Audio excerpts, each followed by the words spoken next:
Kansas City area native Casey Waterman leads Missouri Western tonight against the Emporia State, and his coach, Jerry Partridge, has been impressed with his progress.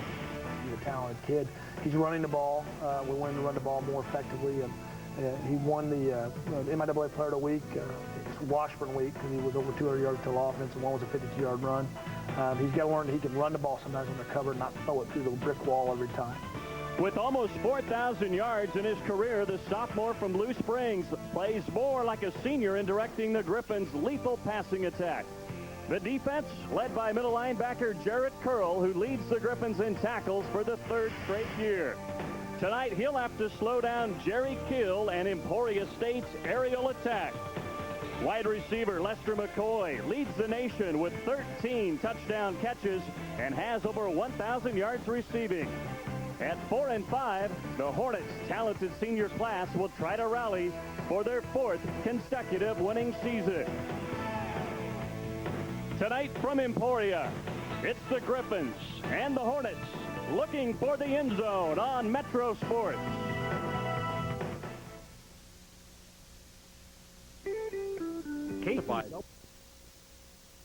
To KTWU.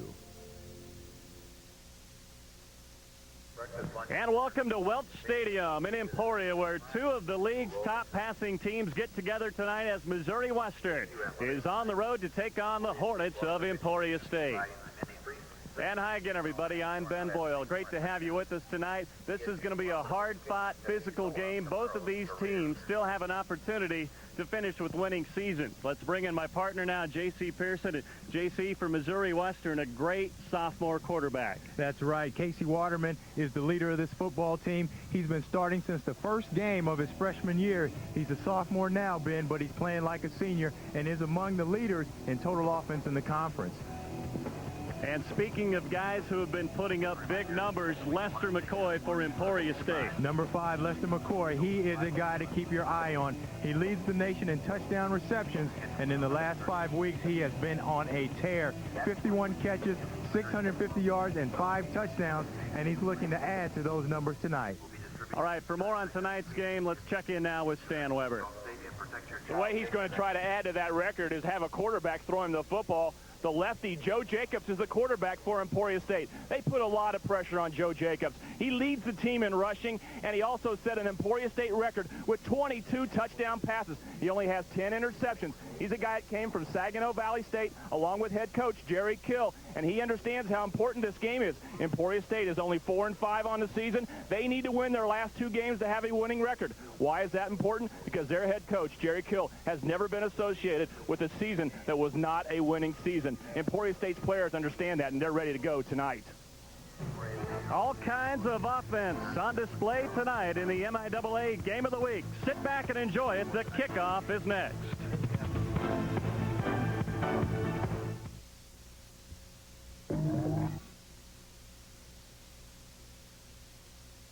And welcome back to Welch Stadium in Emporia, getting set for this MIAA showdown tonight. Emporia State coming in at 4-5 overall, and Missouri Western at 5-4. There's Jerry Kill in his first year, and of course he has ties to the MIAA. Was the defensive coordinator at Pitt State from 85 through 87. Was the Gorillas' offensive coordinator for 4 years in the early 90s, part of that 91 national championship team.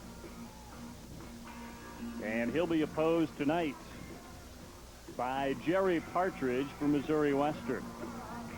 And there's Jerry in his third year. He's 15-16 overall and in search of his first winning season after going 5-6 the first couple of years. So two great coaches getting set to meet tonight. And JC, it's late in the year. Neither one of these teams is in position to challenge for the conference crown. This one's just kind of about pride. Yeah, that's exactly right. It's about pride, and they definitely want to win this ball game.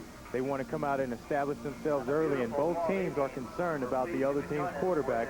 We mentioned in the open that both quarterbacks are very good, very explosive, and they are causing problems for opposing defenses, and those are the two guys that each team wants to contain.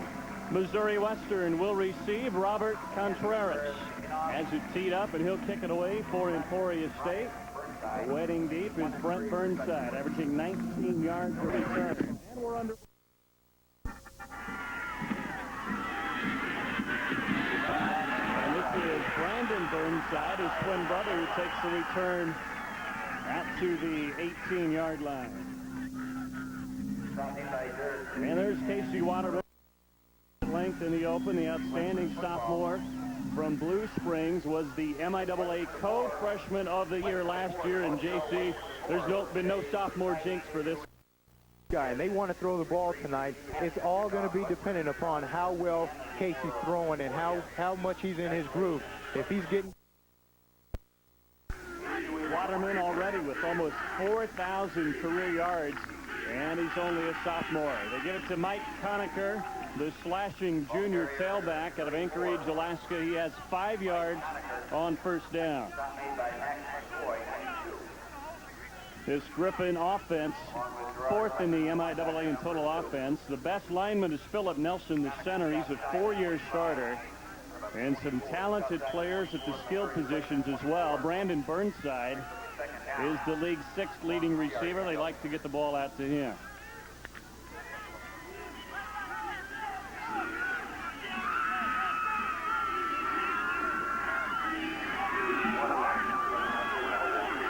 Second down play.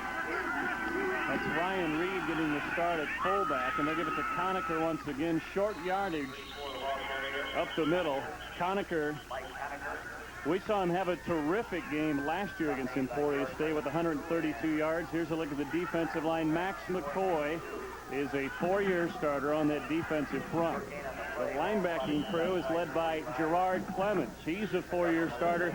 And JC, a great secondary for this Emporia State team. Yeah, they've got 2 great corners in Bishop and Maurice Davis. Both have 9 career interceptions, and these guys can really play. They've also been sparked in that secondary by a freshman, Dante McCoy, who's Lester McCoy's younger brother. The freshman's had a terrific year. Complete over the middle for a first down. And that was top of the tight end, Donnie Deck. That's just his 9th reception of the year, but Waterman finds him for a first down. And that's where they think this defense is vulnerable. In the middle of the football field, they're going to try to high-low those linebackers and see if they can get some receptions in the middle of this football field. Last week, Missouri Western had a huge win over Missouri Southern, 13-6. The game was tied in the final minutes. They drove 99 yards, and Waterman hit Burnside from 50 yards out for the winning score. Conacher, great hole up the middle on first down. He has about 7 more yards.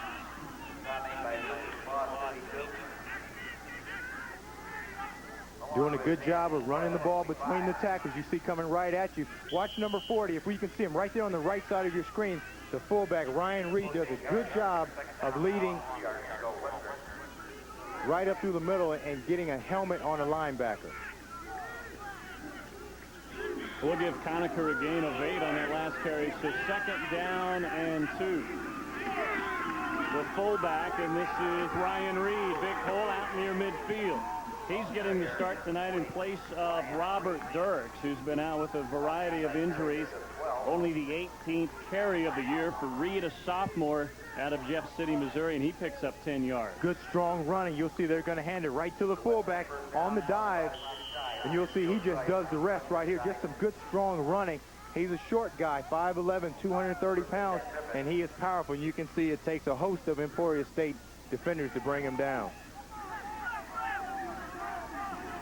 The numbers on Reed this season. This team doesn't rely on the rush a whole lot as they try Conacher, but just enough to keep you honest. But when Waterman gets working through the air, that's where this team is most effective. And they want to spread it out to try to run the ball. They don't think that they can come in with a tight end and 2 running backs and consistently run the ball on this defense. So you're going to see a lot of multiple formations. They're going to try to spread this defense out and then try to run the ball. Good look at Jerry Partridge. Turnover margin has been the biggest problem for his team this year. They're -8 in the turnover margin department. That's cost them in many games as Conacher squirts outside, and he's got a first down. Fumble on the play, recovered by Missouri Western. There you see the speed of Conacher. He's a little guy at 5'7", 180, but he can scoot. And not only the speed, but the vision and the feet to get back. Watch right here. He wants to take it in the middle. There's nothing there, so he just bounces it outside and uses his speed to get outside. But that's a great job by Conacher of using his vision and his feet right there, just bouncing outside. That is a tough cut to make, and he made it look easy. Lucas Boss from behind drug him down. Boss is the free safety and the leading tackler on this team. As Conacher gets a break, and they try Reed on the fullback trap, and he's stopped for no gain.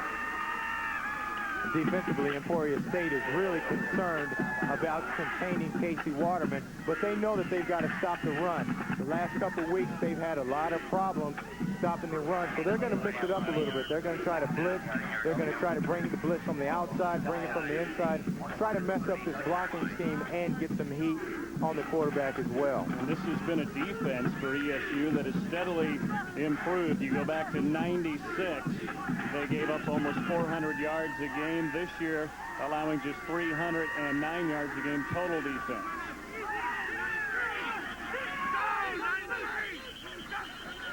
Penalty flag is going to have a delay of game. Ahmad Jackson, number 20, is checked into the backfield as Conacher gets a break. Good ball, delay, offense, still second down.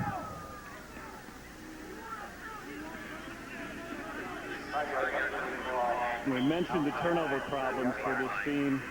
In their 4 losses, Mankato State, 5 turnovers. Pitt State, 4 turnovers. Northwest Missouri, 3 turnovers. Central Missouri State, 5 turnovers. And then you compare that with their win last week against Missouri Southern, no turnovers. So that has kind of been the key for Missouri Western throughout this season. Waterman airs it out, intended for Jarris Evans, and overthrows it. You can see Emporia State did a good job of coverage on Jarris Evans. What they're going to try to do, they're going to mix up some man as well. They've got great corners in Davis and Bishop out there who can play some man coverage, so that allows them to blitz a little more and do some things defensively. That'll bring up 3rd down and long. And stopping opponents on 3rd down has been a problem of late for Emporia State. During their 3-game losing streak, opponents have converted 57% of the time. That has been their downfall. Waterman going deep. He's got a man complete at the 10-yard line. It's Burnside. And what a throw by Casey Waterman. Had Jerry Bishop on the coverage outside. It was actually good coverage, but the throw was right on the money. And as a defensive back, regardless of what you do, you can have perfect coverage, but if the ball is right there, there's nothing you can do. You see right here, he just fades away, and Jerry Bishop doesn't find the ball soon enough. You see his head. Watch his head. He can't find the ball right there. Does a good job by number 3, Burnside, of giving himself room on the outside to fade away from the cornerback, and Casey laid it right in there. 30 yards on the completion. Here's Reed. He's met immediately by Gerard Clement. Maybe picked up a yard. Going back to Burnside, he is your prototype big play receiver. You look at his average per catch, 18.3 yards this year. Last year, when he was second team all-conference, averaged better than 20 yards a catch. He's definitely a big play guy. He's got good speed, got good size, and a rangy kid. And you can see he's a very smart receiver by giving himself on that last play a lot of room outside to fade with the ball away from the DB. So they have 2 of the top 6 receivers, and they'll be opposed tonight by McCoy. So 3 of the top 6 receivers in the MIAA. Fade route, Burnside, touchdown. Just like we talked about, what he does so good on that fade route is he takes it up the field and keeps a lot of field outside of him to fade away from the defensive back. Great job and great fundamentals by Brandon Burnside. For Brandon Burnside, his 6th touchdown catch of the season. And you'll see the fade right here, just a 3-step drop. But look at all the room outside right here, away from the cornerback. And that is just how you teach it right there.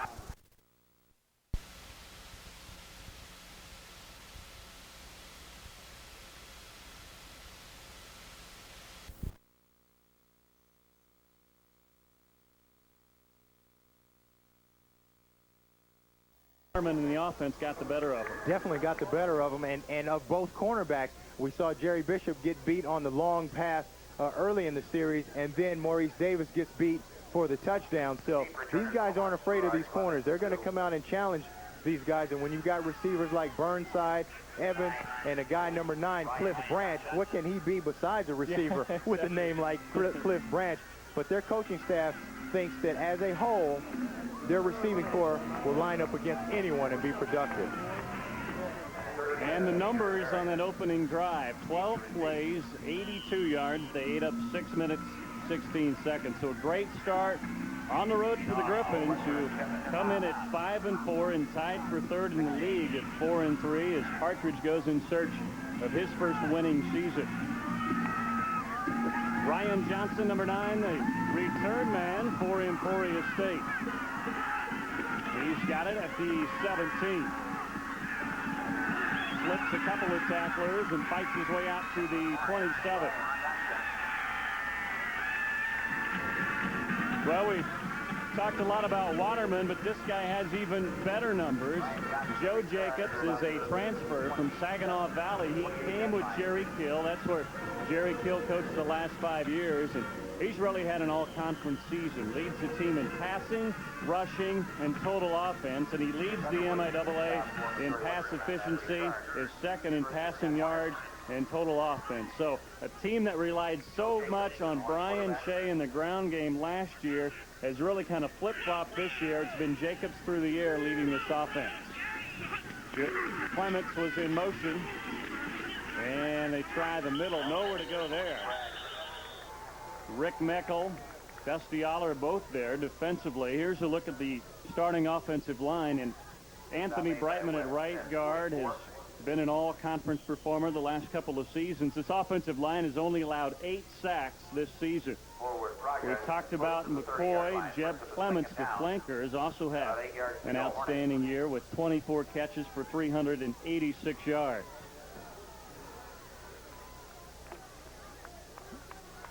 And there is Lester McCoy, over 1,000 yards and 13 touchdowns through the year already.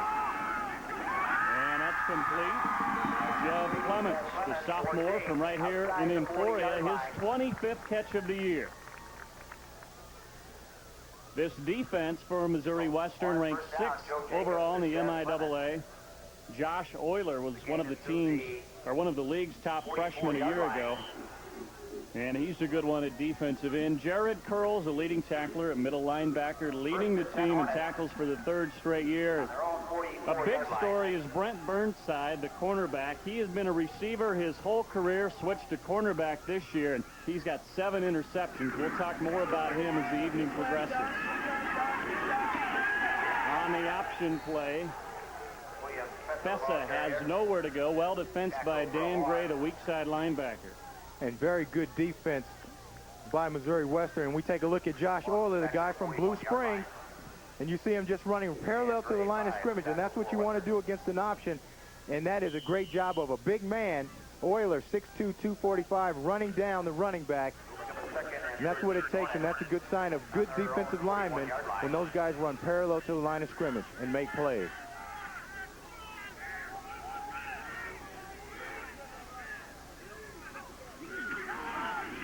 Second and long, inside screen, and here's Ryan Johnson out to the 45. Johnson, the 3rd leading receiver on this team. He's a sophomore out of Miami, Florida. Emporia State has thrown the ball this year more than they've wanted to, and you see right here on the screen, right here, they just want to try to get him out here. You see McCoy out there blocking, but the defense does a good job of playing the screen and running to the football out there. That's a tough screen to cover because it's so far away from the interior of the defense. You've got to have a lot of good pursuit to stop a screen that's outside like that. On 3rd and long, you'll have to be looking for Lester McCoy in this situation. Jacobs, quick drop, and down he goes back at the 40-yard line. And that's what they wanted to do. They wanted to contain Jacobs. They know that he likes to run the quarterback draw as well, and he tried to get out of there that time, and they did a good job of containing him. We'll take a look at the drop here, and you'll see that there's nobody for him to go to. But you see right here, the defense just comes up. Jared Curl, he's their guy. Had a huge game last week, and he's in there on the tackle as well. But they're going to have to get a lot of guys up the field to contain Joe Jacobs. Got an injured player down. It's Bruce Reeves, a junior out of Westmoreland, Kansas. Also credit Rick Meckel, the defensive tackle, in there on that sack. We'll take a break. Be back. 5:47 left in the first.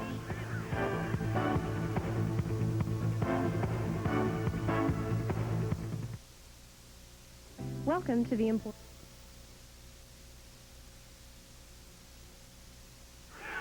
And welcome back to Welch Stadium. Missouri Western leading it by 7 as Pat Amon is on for Emporia State to kick it away. Amon averaging 44 yards a punt in his last 3 games. Burnside fumbles it out of bounds at about the 22-yard line. That's Brandon Burnside. And we're going to take another timeout here. With 5:39 left to go, Western will take over again, leading by 7.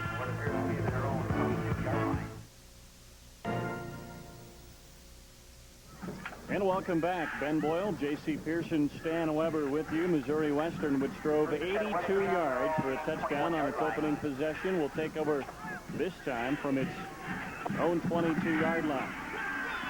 Handoff, and this is Ahmad Jackson with a big hole out to the 36-yard line. Jackson, a junior from New York City. JC, then he went to Long Beach Community College. So that's East Coast, West Coast, now he's in the Midwest. That's called playing all across the country. This is exactly what they wanted to do. They wanted to spread them out, have the one-back formation, and then hit them up the middle. They thought they were vulnerable in the middle, and that's exactly what happened. They are executing their game plan exactly the way they wanted to coming in so far. 14 yards for Jackson, who leads this team in yards per carry at 5.4. Nice stutter step in the middle of the line, and he gets out to the 40 for a gain of 4 yards. I tell you, anytime they can get 4 yards of run, that is saying something for an offense. They can do that all the way downfield. Those guys in the middle, center Philip Nelson, and the guards, Bernard and Thorpe, are doing a great job of controlling the interior of the offensive line. Last year, when these two teams met, they combined for 870 yards of offense. Penalty flag down as Jackson is dropped after a gain of 1.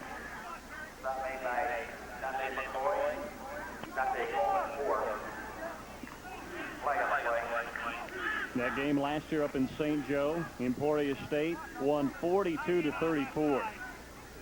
Illegal motion in the backfield, and that'll move. You can see the right side right up there. You see the tackle and the tight end, just a little flinch right there. And that's all it takes to get a penalty. So that'll move the Griffins back 5 yards if they elect to take it. And looks like Bill Griffith, one of the co-captains, is Illegal motion on the offense. Penalties decline. 3rd down. That's been about the only thing that has slowed this Missouri Western offense down so far.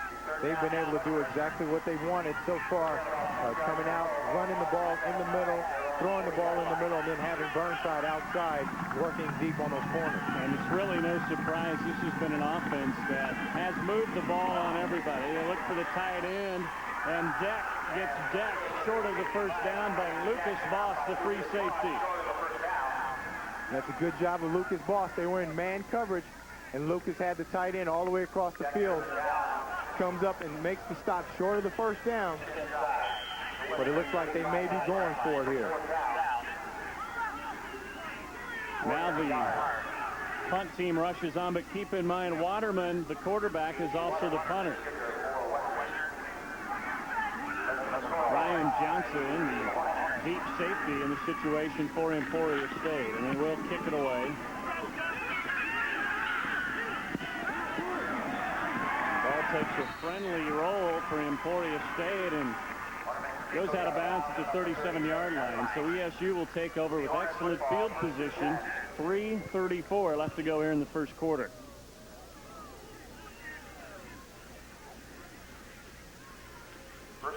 Emporia State renews one of the oldest rivalries west of the Mississippi next Saturday when the Ichabod's of Washburn travel down the turnpike. Festivities begin at 10:30 a.m. with Hornet Fest located on the ESU practice fields beginning in the fourth quarter. In conjunction with AFCA will be distributing child ID kits as fans leave the stadium, so that's always a great rivalry. And here's Pete Tacticos turning the corner and getting across the midfield stripe all the way down to the 44-yard line. It was a good job by Emporia State getting around the corner. Missouri Western was actually in an 8-man front, but to the strong side. And you can see right over here, they're going to seal the corner right there and leave nobody out there except the cornerback, Burnside. And anytime you get a running back singled up on the corner, you like the running back's chances. Good job by the tight end, Jason Ferguson, of walling off that end and allowing the running back to get outside. 19 yards for Pete Tacticos, and they're glad to have him back. This running back tandem for Emporia State has been banged up all season long. Tacticos, their leading running back rusher, has missed the last couple of games with a separated shoulder. Jacobs, the quarterback, is actually the leading receiver, and he misfires on that first down throw. That was a good play by the cornerback, Tyrese White, out there reading the three-step drop. And the way you break up a three-step drop is you read the quarterback, not the wide receiver. You read the quarterback, see that it's a three-step drop, and then break on the receiver. From that point on, Tyrese White did a good job of reading a three-step drop and breaking up the pass. 2nd and 10 as Emporia State makes its first drive in the Griffin territory. Tacticos the lone setback. Jacobs getting some heat. Now he'll tuck it away and run and sticks his head down to the 41-yard line. Let's go down to the sideline, checking with Stan Weber. I got an injury update. You saw Bruce Reeves, the starting left tackle, come off. He has a right knee injury. He is out of the ball game. That means Wes Hill, who started at left guard, moves over to left tackle. And then Jordan Ediger, who's been a starting offensive lineman throughout part of this year, moves back in and plays the left guard position. So a new line to give some protection to Joe Jacobs, the scrambling left-handed quarterback. Okay, thanks, Stan. And Emporia State now faced with 3rd down and 7. Offset eye. Griffin showing blitz and a little over anxious that time. Jared Curl, the middle linebacker, may have jumped a little early. And what happens is when they call a blitz, those guys' eyes light up and get as big as silver dollars because they want to be the first one to get to the quarterback. But before you do that, you got to wait till the ball is. Snap, offside, on the defense, made contact before the offensive movement. Still 3rd down. You'll see the blitz. These guys are trying to time it. You see right here, these guys just start moving. Everybody wants to get to the quarterback. When there's a blitz, it's a race to the quarterback, and these guys didn't wait until the ball was hiked, but that's the first thing of defensive football is you can't go anywhere until the ball is hiked. They could have thrown the flag in about 3 different directions on that play, and Curl was actually about 3 yards deep in the backfield. So 3rd and long becomes 3rd and short, and Tactico spins his way inside the 30. And Emporia State marches on with a first down.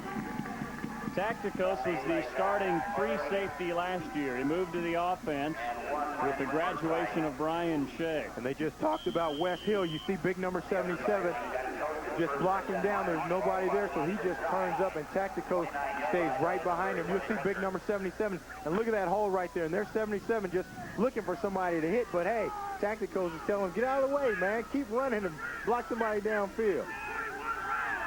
This rushing defense for the Griffins as Jacobs fires deep. Good job defensively out there by Tyrese Weiss working on Lester McCoy. This rushing defense for the Griffins giving up 181 yards a game. That's 6th best in the MIAA. So Emporia State figures they can move the ball somewhat on the ground.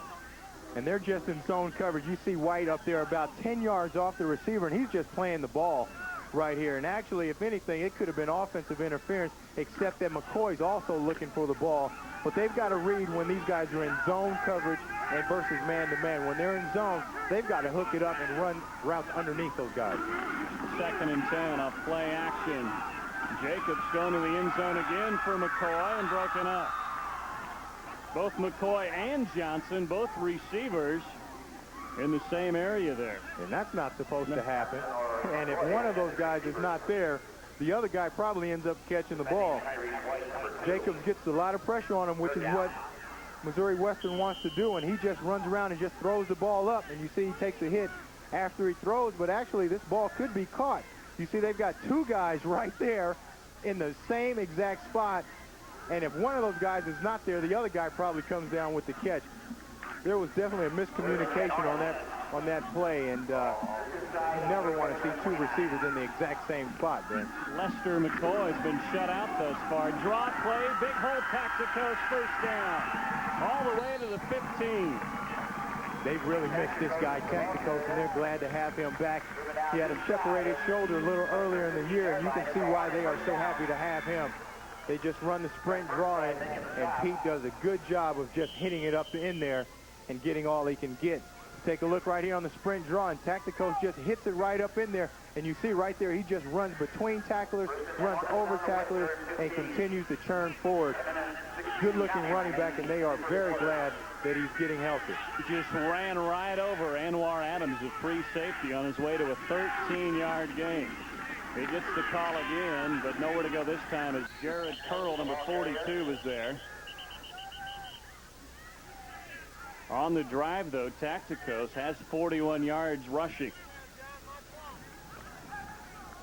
They're doing a good job of getting their running game established, which is obviously what they want to do, and then work in the pass to Lester McCoy and hope he can come up with some big plays.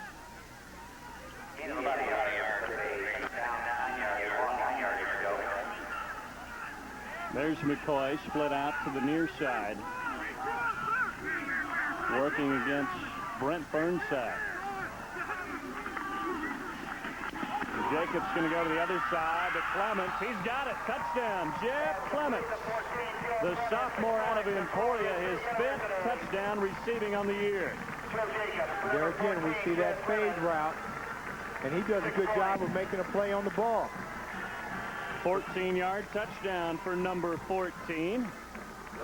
He's really emerged this year. Did not have a catch all of last season. Of course, he was playing behind great players like Jared Vito and Chet Pobolish, but they have since graduated, and Clements has really had a nice sophomore season.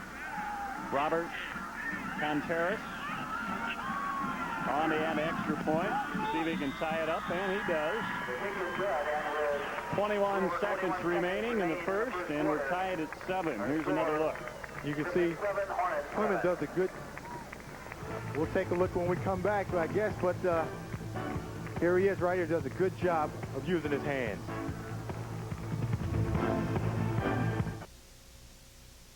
To Washburn University.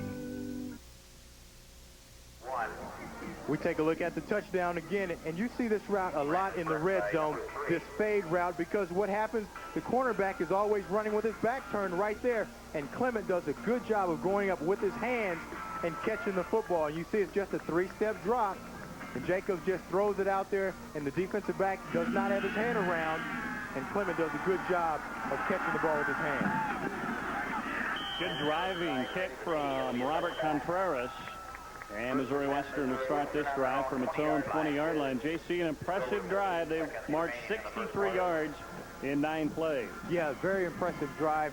Pete Tacticos, good job of running the ball on the ground, which really set up the passing, especially in the red zone, because they get concerned with not only him, Tacticos, but also Jacobs, the quarterback, as well.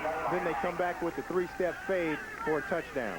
Casey Waterman back to work. He's 4 of 5 for 49 yards. And the touchdown on that first drive out of the eye. This time it's Reed and Conacher will try to pull back Reed, and he's stacked up for no gain. Great job of the left side or the right side of that defensive line. Max McCoy, Bill Griffith. And Emporia State knows that they've got to do something to stop this run. Look at all these guys in here. They are actually in a 9-man front right here with the corner singled up outside because they've been getting hurt inside. And you see with the 9-man front, they're able to stop the run. And we've reached the end of the first quarter. Good one so far. Tied at 7.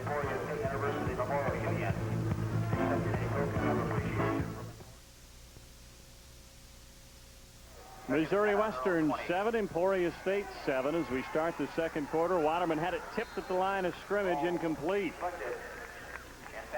That's what they don't want to do. They don't want to have Casey Waterman running around the football field with the option to run the ball and pass the ball, because he can hurt you in both ways.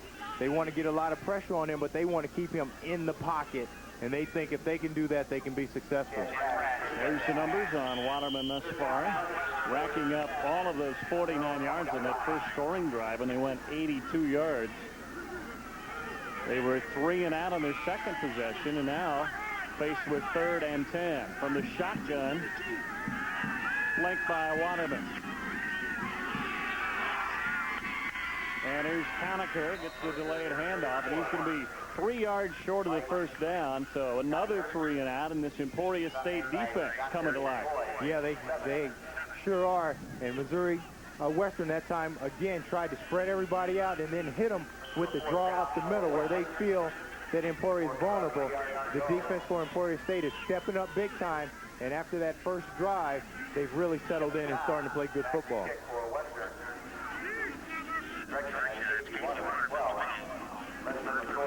Lester McCoy awaits at his own 30-yard line. There's McCoy to the 45, 46-yard line, a return of 6. Emporia State, after tying it on its last possession, will get good field position once again. Missouri Western basketball season tickets are still available. Come join the Griffins and the Lady Griffins at the Field House as they compete with the best NCAA Division II teams in a quest for the national tournament. Call 816-271-4481 for more information.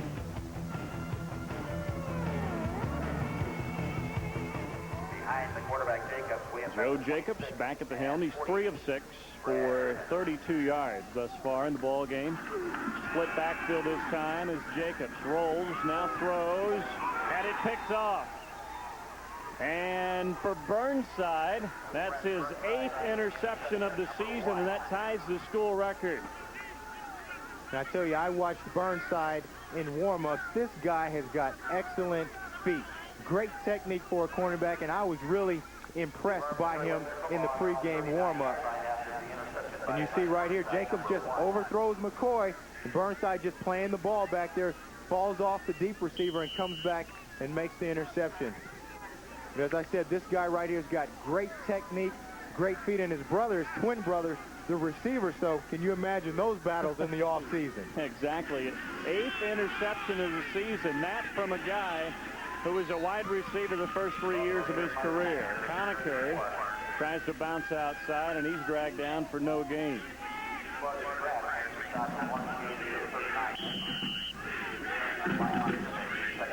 Numbers on Conacher, 7 carries, 36 yards so far. Good look at Chad Pratt, the middle linebacker. He's 3rd on the team with 76 tackles coming in. Conacher out, Ahmad Jackson in as the deep back. Play action. Waterman going deep, but overthrows everybody. Intended for Jarris Evans, and great coverage by Mo Davis. And that's what these guys can do from Emporia State. These 2 cornerbacks, Mo Davis and Jerry Bishop, who are very good man-to-man corners, they can single up those guys, blitz inside, and use those safeties in a number of different ways because they know that those corners outside can match up very well.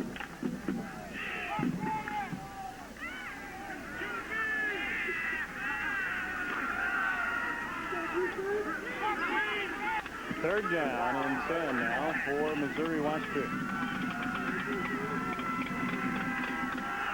Waterman has time, and his receiver fell down. Boss had a chance at picking it off, but just out of his outstretched hands, and quickly they'll have to punt it back to East State. And Emporia State defensively picked it up tremendously. They're actually in zone coverage, but they give them a man look. Number 21, Maurice Davis, does a good job of jamming Burnside at the top of the screen, and that's what you want. As a cornerback, you want to be physical with these guys, especially a speedster like Burnside, who's only 170 pounds. Get those hands on them and rough those guys up out there. Waterman on the punt again. Nice high punt this time, and McCoy awaits from his 16-yard line. Return of 6 yards after the 22. We've got a timeout. We'll take a break as well. 12:57 left to play here in the second quarter. Tied up at 7.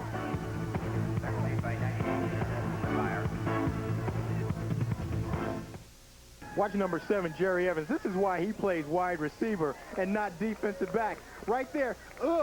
Got you. That's why he's a receiver. He doesn't know how to tackle. When you're running down there on a ball carrier, you got to break down, Ben, especially when you're running up on a guy like Lester McCoy. You got to get your base under you and then explode through him. He just runs like he's running around and gets shook to death. So Emporia State takes over from its 22-yard line. McCoy has been shut out, though. Only time he has touched the ball has been on a couple of punt returns, as William Fessa got the carry that time and picked up 5 yards.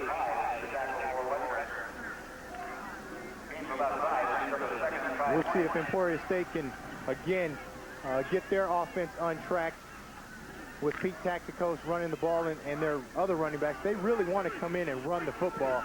They've been having to throw the ball a lot more because of injuries. Double tight end set this time. Jacobs lost the handle and pounces on it quickly. Getting some heat back there from Josh Charles, the backup defensive end.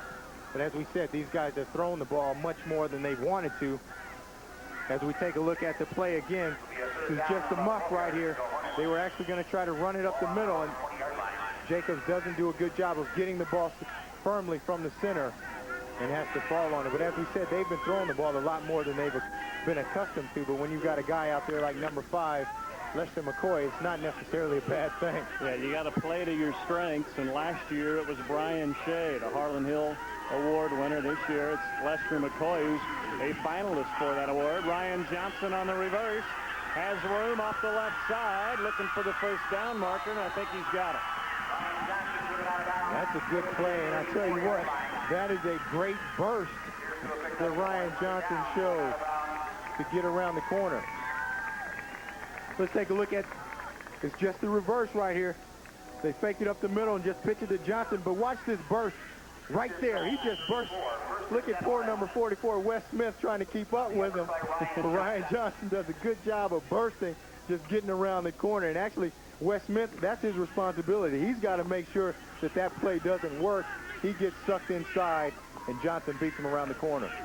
Johnson, his 3rd carry of the season, picks up 14 yards and a first down. Fessa fights his way off one tackler and has 7 yards. The running game, which has been such a struggle all season for Emporia State, JC, showing some life tonight. Yeah, they are. You see just a quick dive right here, and those linemen up front are just mauling people. Number 77, Wes Hill, got him a pancake right there and allows Fessa just to bounce it outside, and he runs over a DB and just gets everything he can. But credit those big guys up front.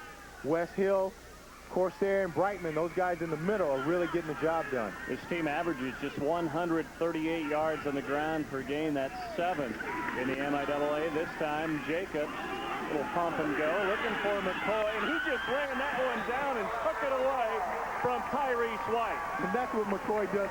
They said this guy just makes plays. He's not the fastest guy out there. He's a good athlete. He's got great hands, but he just makes plays. This ball should be intercepted right here. The defensive back sees it the entire way. He's got to go make the play. See, Tyrese right here just lets McCoy come in and take the ball away from him.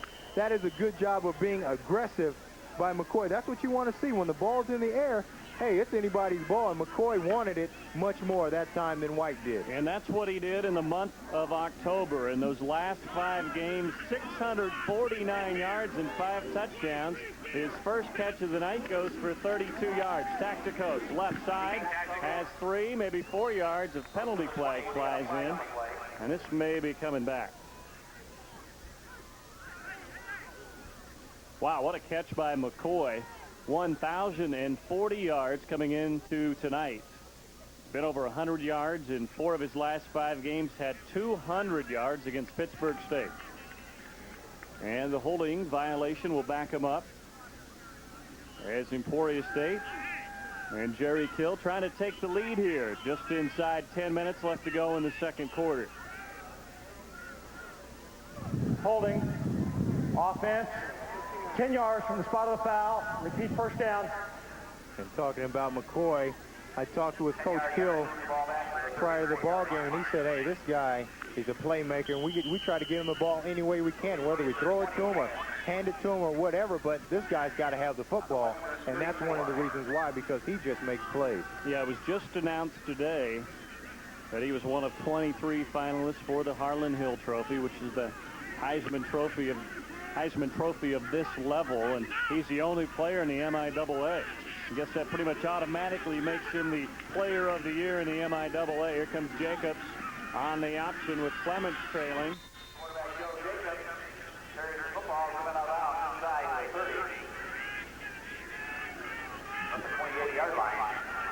Joe Jacobs, he's a very dangerous guy. They know that they need to contain this guy also. They want to keep him in the pocket. You see the option right here. He's just stringing it out, running down field and trying to find whatever he can. Look at the fake right there. Does a good job of faking. The cornerback, number 8, out there on the pitch and just turns it up and gets whatever he can. They've got to try to contain him. Those ends have got to get upfield. Don't let him get wide and run the option. Make him make a decision quickly. You saw the rushing numbers on Jacobs, 355 yards this season. He leads the team with only 355. This time he rolls, now throws, and has it complete. Lester McCoy, his second catch, just a couple yards shy of the first down marker. But JC, 355 yards leading the team. Brian Shea, he had that in one game last year. He'd have that in one half sometimes. So you know that their offense is definitely struggling running the ball. This is a tough throw for Jacobs to roll to his right, being a left-handed quarterback, and comes back across his body to Lester McCoy. He does a good job of turning his shoulders and getting good leverage on that ball. That's tough to throw, that curl route, when you're left-handed rolling to your right. And you know those rushing problems have been frustrating for Jerry Kill, because at Saginaw Valley State, where he came from, he led the nation the last 2 years in rushing. Burnside almost had another one, as the receiver McCoy got jammed, and Burnside almost had pick number 9 of the season. And as I talked about, Burnside has great feet and great technique, great acceleration. We don't see it at the top, but he does a good job on McCoy, and then comes off and plays the ball, and he should have made that catch, and he knows that, especially being a wide receiver for 3 years. And maybe, Ben, that may be why he's a defensive back, because they say DBs are just wide receivers who can't catch. Robert Contreras, the junior from San Jose, California, is 4 of 6 on the season. This will be a 35-yard attempt. Got blocked and picked up by Pearl, and then handed to Adams. And he returns it out to the 26-yard line. So a great drive put together by Emporia State. Stalls. They blocked the field goal, and we're still tied at 7. 7-7 with 7:32 left to go in the second quarter. We'll take a timeout. Back with more after this.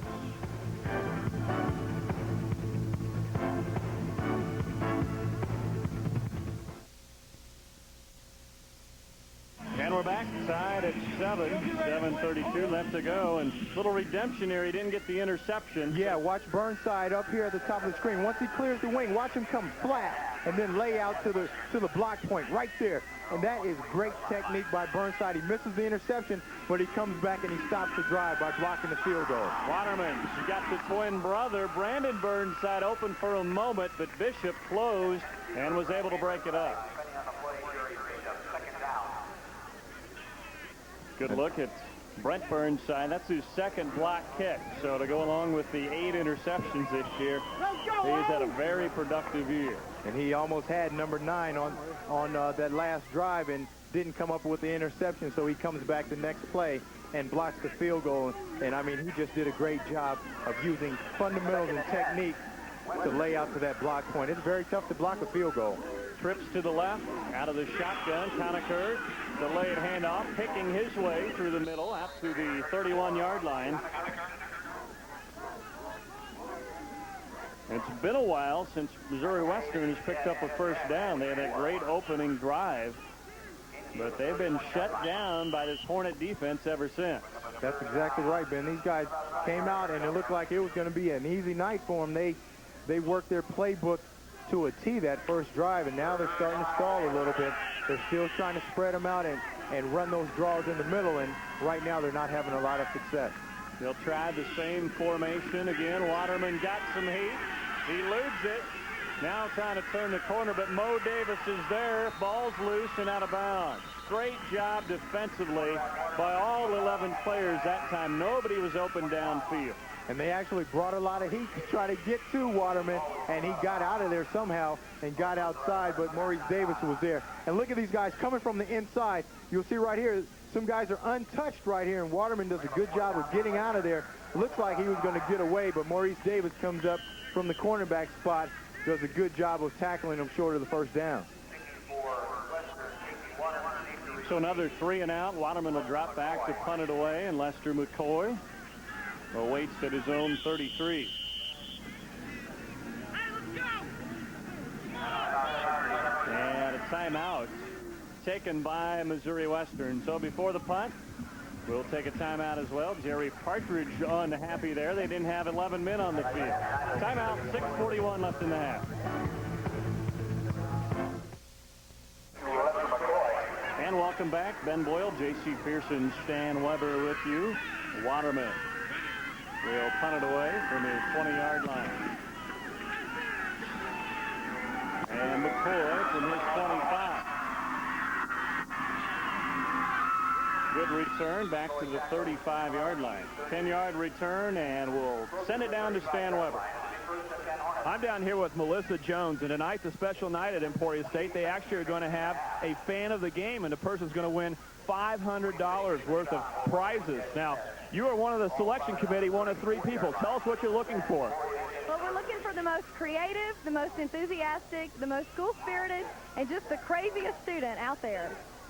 Okay, and when are you going to make the selection? We'll be making the decision about the third quarter, probably midway through the third quarter. Okay, thanks, Melissa. We will be there when they make the selection and show you who they choose. Back to you, Ben. Okay, thank you, Stan. And this home crowd has had quite a bit to cheer about since that first drive by Missouri Western. The defense has played excellent.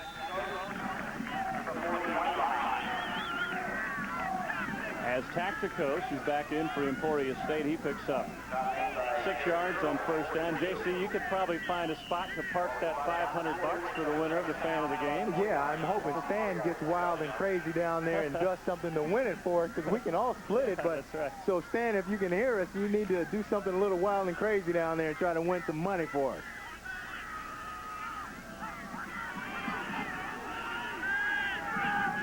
Inside 6 minutes on second down.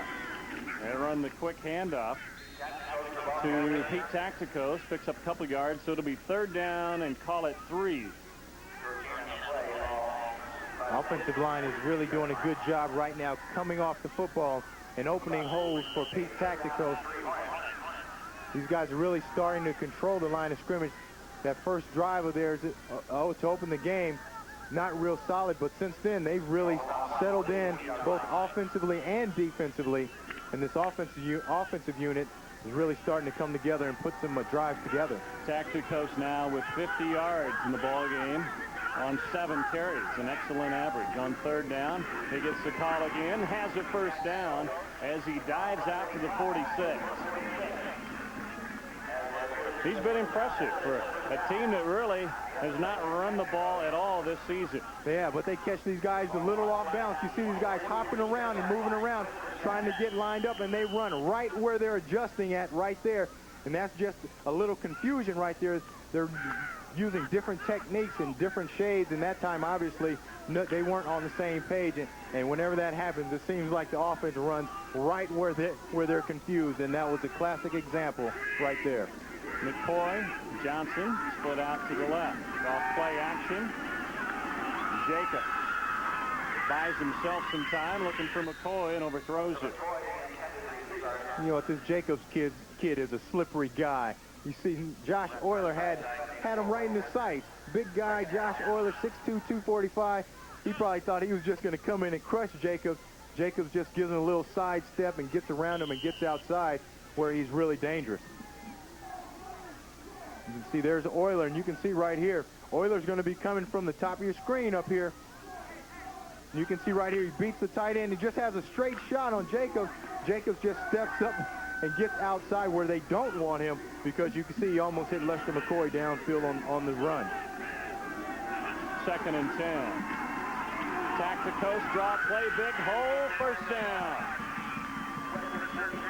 And what happens, Ben, when you get so concerned about keeping Jacobs in the pocket, you rush wide and you get wide to contain him, and then the inside is wide open. You see right here, good job by the guard just turning the tackle out, and it's just a huge hole inside, and that is because they went wide to try to contain Jacobs, and then they ran the sprint draw and hit him right up the middle.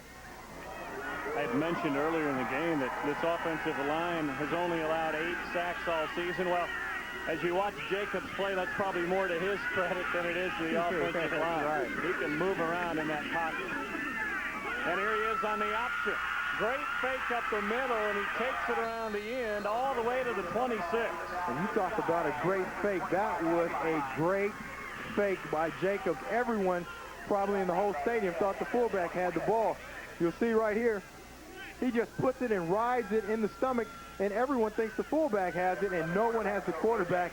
Jacobs just turns it up, and he's really dangerous there and comes up with a huge gain. But that's what makes him so tough, Ben, is not only is he very efficient throwing the ball, but he can hurt you so bad on the ground. 16 yards and a first down on the pickup by Joe Jacobs. He's now rushed for 14 yards in the ball game. They hand it off to Fessa this time. He eludes 2 tacklers and busts his way to the 20. They've really gotten this running game established right now. That's what they want to do. They wanted to come in and run the football. And the linemen up front are doing a good job, but this play really should go nowhere. Watch Burnside up at the top of the screen come in right there. He is unblocked at the line of scrimmage. He's got to make that tackle, but as I said, he is a cornerback out there, about 170 pounds, and when you got him out there one-on-one with the running back, you always favor the running back.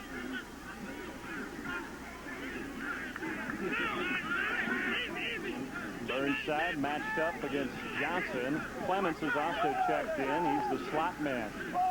They're going the fade route, looking for McCoy, and played great by White. Does he have it? Interception, Tyrese White. That is a good job by Tyree. He comes back and makes his own play. He got beat earlier by McCoy, who went up and got the ball, went to the sideline and probably thought about that and said, hey, that's not going to happen again. He gets another shot, and he is the aggressor this time. Comes up with a great catch for the interception. You're right. That was so similar to that first reception McCoy made. It went for 32 yards, but this time it was White who was there to make the play. You see he's got great position right here, but right now he just goes up and he's the aggressor. He doesn't let McCoy come over him like he did before. Great job of cutting off the receiver and then making a play on the football. Couple of big defensive stands by the Griffins. Waterman has a man. Burnside, he dropped it at the 50, and he could have ran for a while. Oh, yeah, and that's what they wanted. They ran that slant and go outside, and he had Bishop beat. The flag down, and it's going to come back anyway. But still, that is very demoralizing to have an opportunity to make a big play. You can see right here, he's wide open. He's got 2 yards on Bishop. The ball is thrown right there where he should catch it, and it just goes right out of his hands. If he has many more of those, Ben, he may be playing cornerback with his brother, huh? Yeah, he may be on the other side, but they don't need him on the other side. They got Tyrese White. No, he's a big play wide receiver, and I'm sure if you throw that ball to him 10 more times, he's going to come down with it 9 out of 10 times. Well, he had the big catch last week. There'll be illegal motion on the offense. We also have holding on the offense. Personal foul on the defense. Penalties will offset. Replay first down. Wow. I don't know if I've ever seen 3 different penalties in one Can you get play. any more than that? But like every ref down there threw a flag and saw something different. Going back to Burnside's game-winning catch last week, a 50-yard touchdown pass with 2 minutes and 11 seconds left to go to break out of a 6-6 tie against Missouri Southern. So he certainly can come up with a big catch, just wasn't able to hang on to that one. Jackson off the right side for 7 yards. Mo Western does a good job of getting the ball around the corner, which is a changeup for them. They wanted to try to spread it out and hit the ball in the middle, and Emporia State made that adjustment and started defending that. So now they start to throw the fades outside and also try to get the running game established around the corner.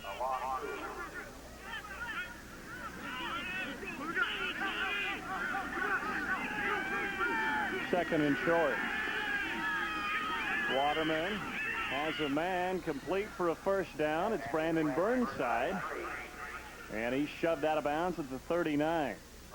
So he dropped it, but he went right back to him. Went right there. That's what you got to do to your big play guy. You have to have a lot of confidence in him because he's made big plays for you time and time again. And Casey Waterman definitely has confidence in him and goes right back to him when they need a big catch. Wouldn't this be something if the Griffins could drive down here and put some points on the board with 2:04 left to go after Emporia State has virtually controlled this game since the midpoint of the first quarter. Waterman swings it out to Jerry Evans, and he steps out right at midfield. Good for another first down. But Emporia State, they're going to head to the locker room kicking themselves because not only did they get the first touchdown, but they had 2 other great drives. One ended in a blocked field goal, the other ending in an interception. You see Evans down here runs that out route and has a lot of room to run. And they're doing a good job of spreading it out right now, making Emporia make some adjustments defensively. Either play man-to-man or play zone, but when you're spread out like that, you show the quarterback exactly what you're in, give him a pre-snap read right at the line of scrimmage. Jackson explodes into the secondary. He has 11 yards and a first down. And there again, they spread him out and then hit him with that quick hitter in the middle. And you'll see right here, and watch big number 77 right there, just fold block. It just opens up a huge hole for number 20, Ahmad Jackson. And those big guys are doing a good job up front also. When you get a big guy like David Bernard at 300 pounds giving you that fold block there, there's a lot of fold to run behind. Yeah, and Jackson at 220, a big load carrying the football right behind him. Jackson 39 yards on 6 carries. Waterman rolls the pocket and throws incomplete, intended for Donnie Decky's tight end. And that time he had big David Bernard out there leading again. And I can hear our buddy Rich Baldinger if he were here. Oh, Bernard would be. Don't even get us started. Our buddy Rich Baldinger is Rico Suave tonight. He likes those big guys, especially those big linemen. Who was it? Rico Spencer. In fact, he played for the Griffins last year. That got Rich started on his Rico. Baldinger was trying to make them all league and all conference and everything. He had a great game against Emporia State last year.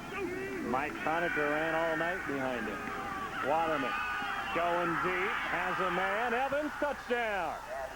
Jerry Evans hauls it in, his 5th reception for a touchdown this year. Wow, what a throw and what a catch by Evans. He just splits the defenders and races past Lucas Boss, the free safety, and Waterman just lays it right in there perfectly.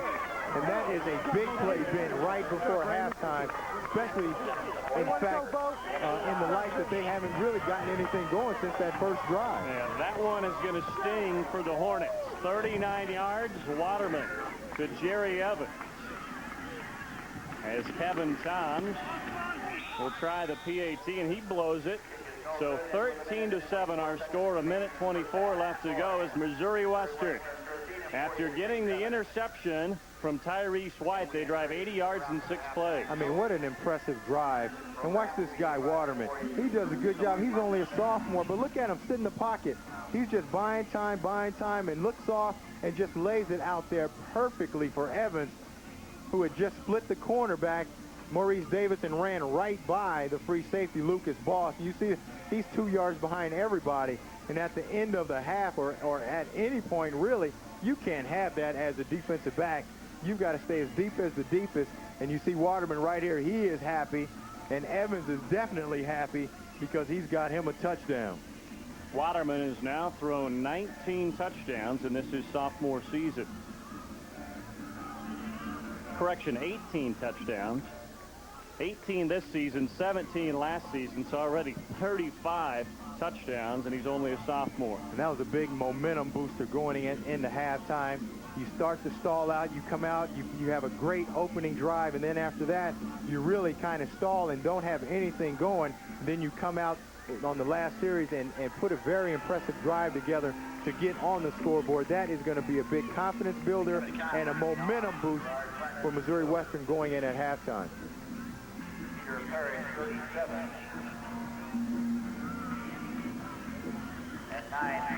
Minute 24 left to play here in the first half, as Emporia State will get one final crack to see what they can do.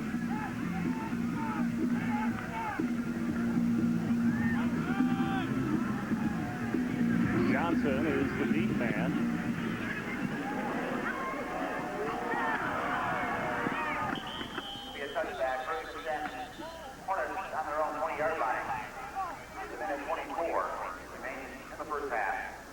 The Missouri Western State College Gold Coat Club is looking for new members. Your support helps all Griffin and Lady Griffin athletic teams. For info or to join the Gold Coat Club, call 816-271-4481.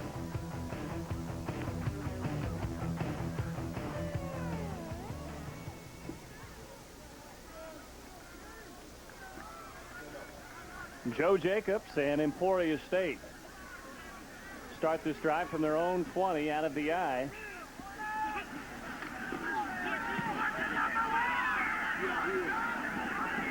And looking for Clements. He caught it to say he was out of bounds.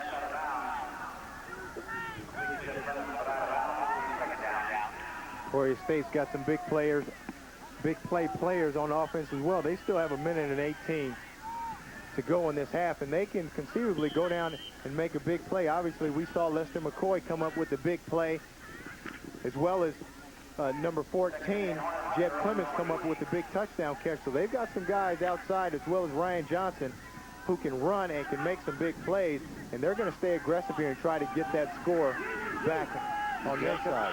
Jacobs 5 of 13, but the 2 interceptions is the biggest number on that stat line as they try the middle. Tactico has 3 yards. And here you see Missouri Western. They're calling for a timeout from the sideline. Let's see who they credit this to. Emporia State has 3 remaining. You see, they just try to run the ball right here, try to catch Missouri Western off guard and run the sprint draw. But look at that tackle by Dan Gray. Great job of squaring up and exploding through and just standing up. Pete Tacticos, you take another look right here, and Dan Gray does a good job right there. Bang! That's what you want to see. Use those legs and explode up through the running back and wrap up. Dan Gray at 6'2", 240 pounds. He's a big guy, and he's got to punish those running backs when they come through the line. So it's interesting here, JC, because Missouri Western gets credited for that timeout. So they're kind of saying, hey, all right, defense, we think we can stop you here on about 3rd down and 6, but if they don't, that may come back to bite them. That might come back to bite them.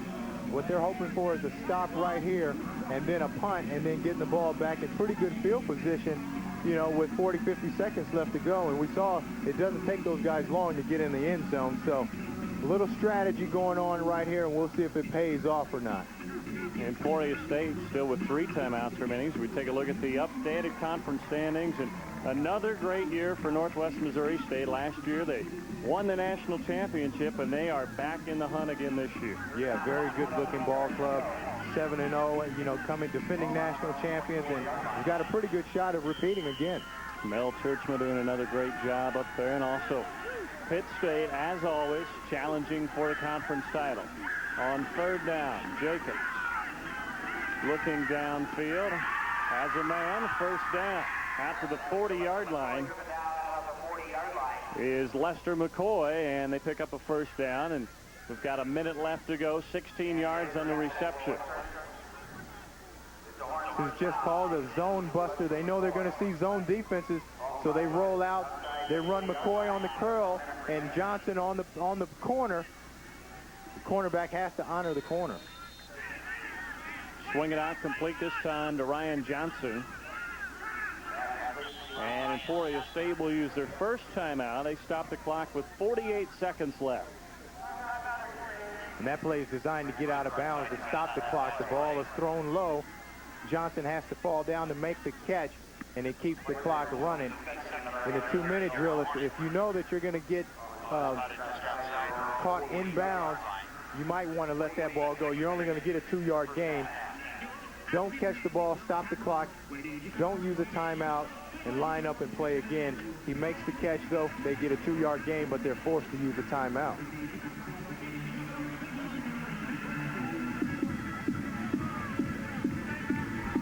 These two teams will finish up their regular seasons next week. Emporia State will be at home to host Washburn in that annual rivalry here in the state of Kansas. And meanwhile, Missouri Western, they'll be at home as well, hosting Southwestern Baptist. As both teams trying to finish off the season with the winning season. Emporia State at 4-5, so they need to win their final 2 games.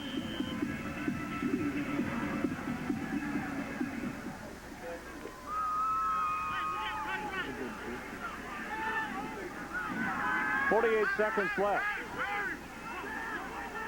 Clements in motion. Quarterback draw. Jacobs has room across midfield. And now dives out of bounds with a great run by the elusive quarterback, Joe Jacobs. And what a smart player he is. Knows that he's got to get out of bounds, and he's just juking and shaking. You see the quarterback draw right here, and he's just trying to find a crease. But watch him right here. He knows he's got to get out of bounds, and he does everything he can to get out and stop the clock.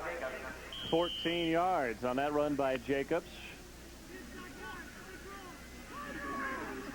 And only used 6.3 seconds to pick up that big gain. McCoy, Clements split out to the right. Johnson up at the top of your screen.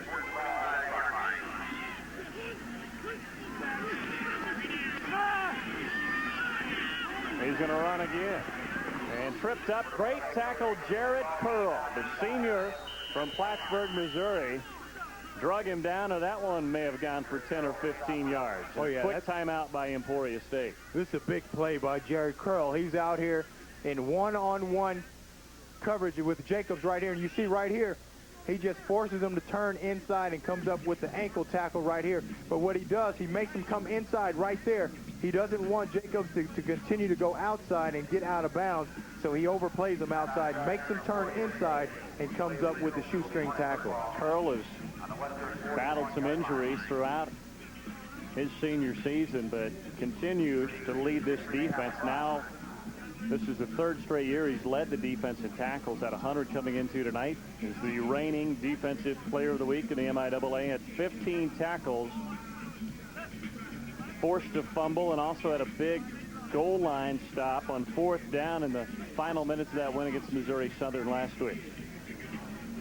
You can see him in triple-digit tackles right there. Anytime you are making 100 tackles in a season, I mean, that means you have been around the football. And this guy has been a great linebacker for Mo Western and having another tremendous season. So big play there. Stops Jacobs for a gain of 4 yards. Just over 32 seconds left to go. Emporia State still with 1 timeout remaining. So they can go over the middle. They roll the pocket again. Jacobs, everybody's covered. He just throws it away. Great coverage downfield. A good job by Missouri Western. That's the same play that Emporia's been running the entire time. That's that zone buster where they just curl McCoy up and run Johnson downfield on the corner right here. You see they do a good job of covering everybody now. After you've seen it a couple times and you see number 44 running to McCoy, the corner drops off under that route by Clements and the safety over the top. There's nowhere to throw the ball. See what they come up with this time on 3rd down. Again, it's McCoy, Clements, and Johnson, the receivers. Here comes Clements in motion. Handoff to Taxicos. And he has a first down. That'll stop the clock as he moves the pile all the way to the 32. 19.2 remaining. That was a big play. This offensive line is doing a great job. You'll see the hole the Tacticos has to run through on this sprint draw right here. And look at the hole right there. He just bounces it backside. Does a good job. And Jacobs quickly spikes it. 16.9 left to go, and they still do have one timeout left. Yeah, they did a good job that time of getting to the line of scrimmage and stopping the clock. And as we saw the play before, Tacticos did a good job of just finding a hole and getting that first down.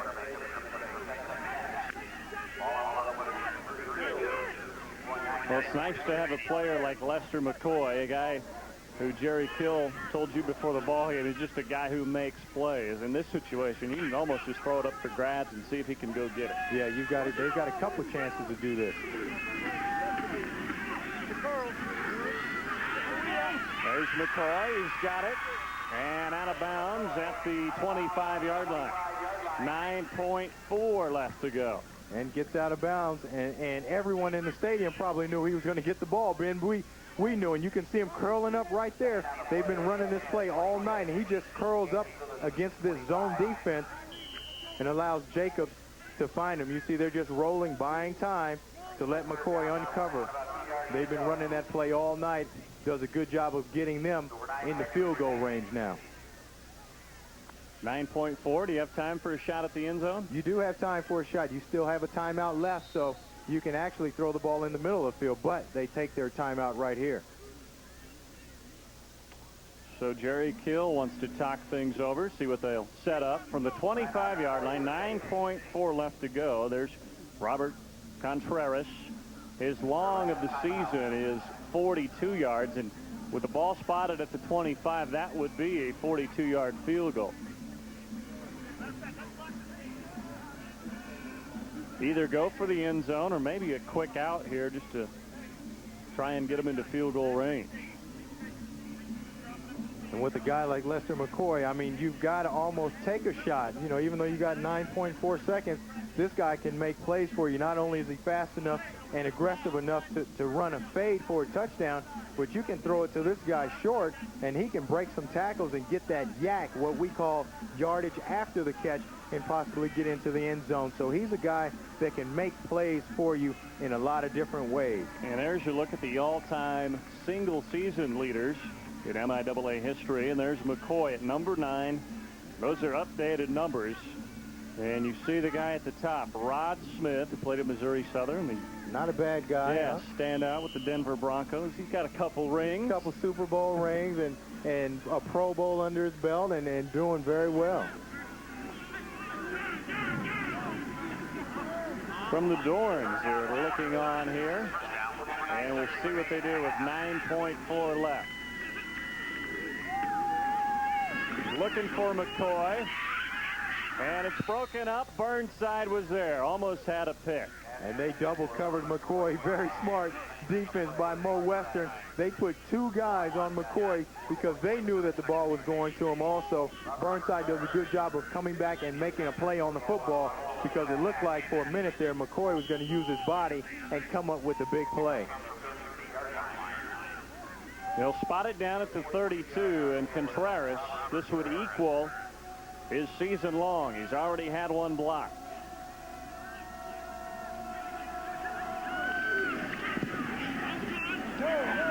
Got enough distance, but it sails wide left, and that will end our first half. Emporia State has run up and down the field, but have seen 3 of their drives stall. 2 on missed field goals, 1 on an interception, and the Griffins strike in the final minutes and take the lead at halftime, 13-7. And we'll send it down to Stan Weber. I'm down here with Jerry Partridge, the head coach of Missouri Western. Your team leads 13-7. You opened with a very good drive, and your last drive was very good. Well, I mean, their defense is good. I mean, we've missed some opportunities. Brandon dropped one, had a chance. Casey had hit him on the one underthrown ball, and Brandon dropped it, or we had more. But Emporia's a good football team, so it's going to be a struggle the whole football game. Now, you're an expert at playing very close games. You had them week after week. What are you going to tell your team at halftime? What do you need to do in the second half to win this ball game? You don't have to tell them anything different. It's the 5th in a row that we're sitting here in a jammed-up game at halftime. So, I'm getting gray hair because of it. But we just got to, execute on offense, take advantage of what we need to do. And, Lester McCoy's a great player. He makes a great catch, and we're going to have to contain him somehow. Okay, thanks a lot. Good luck in the second half. Jerry Partridge won a very close game last week, 13-7 with a late ball game win. So he's an expert at winning these close games. Back to you, Ben.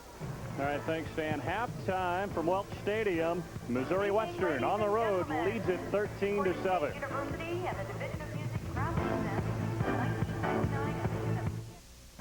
And Emporia State will receive to begin this second half. The Griffins on the road leading it 13-7. After win number 6 on the season, Emporia State trying to square their season mark at 500. They came into tonight's game at 4-5. Johnson, the deep man for Emporia State. He'll take it from the 2.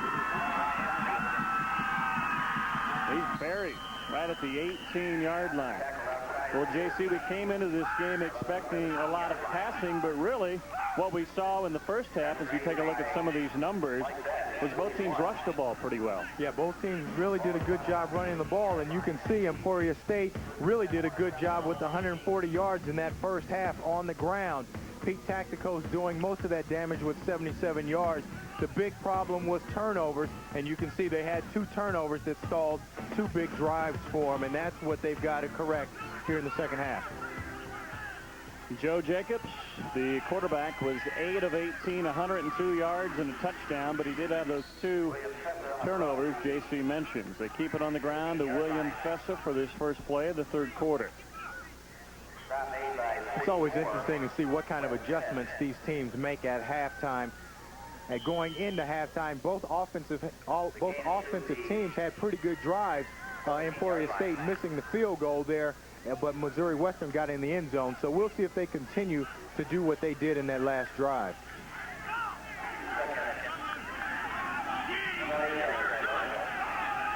Fessa, the lone setback.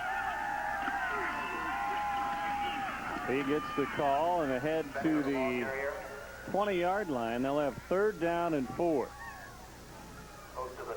And obviously they just want to come out and establish the run. They did a good job in the first half of running the football and then trying to hit the big play with Lester McCoy and Johnson and Clements outside. But obviously they still want to come out and run the football, and they're trying to get their guys, Fessa and Tacticos and the rest of those running backs, untracked early. Lester McCoy in that first half, after a slow start, he was shut out in the first quarter, came alive in the second quarter, had 4 catches for 68 yards. On 3rd and 4. Quick trap play to the fullback, and on second effort, he has the first down.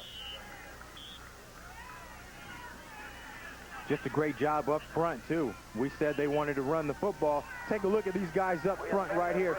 Look at them just fire off the football and just go after those linebackers. And by the time they hit anybody, they're already 4 yards downfield.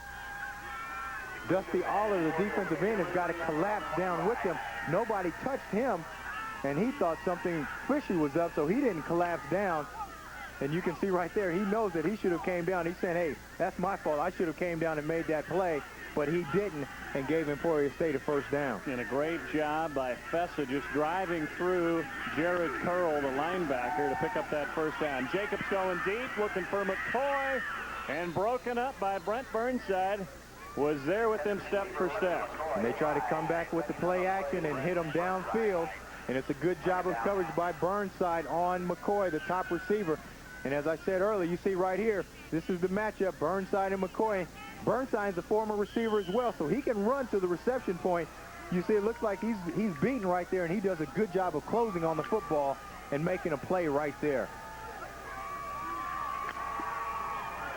Burnside, who sealed that victory last week over Missouri Southern with an interception in the final minute, has come up big tonight. Many times matched up head-to-head against McCoy on the option. They pitch it to Tacticos. Broke one tackle, broke another. And he stopped at the 35-yard line. It's going to be very close to another first down. will depend on the spot.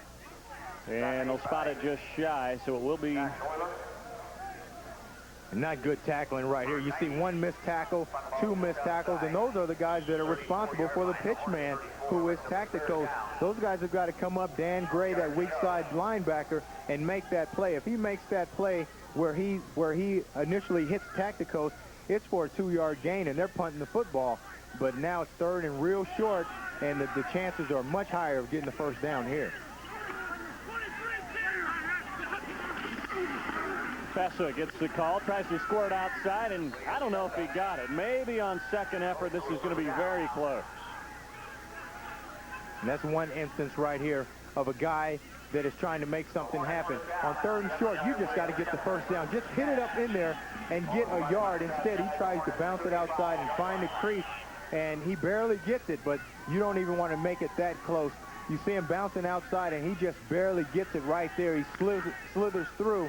But on third and short, you've got to pound it up in there and make sure you get that first down. A couple of quick first downs for Emporia State. Already 3 minutes deep into this third quarter. Quick drop, quick throw, swung out to McCoy, thrown behind him, and he can't hang on. And that's a timing route outside. And obviously the timing was off right there. He threw the ball way before McCoy even turned around, and once McCoy turned around, he had no chance to make that play. That's a timing route that they throw every day in practice, I can assure you.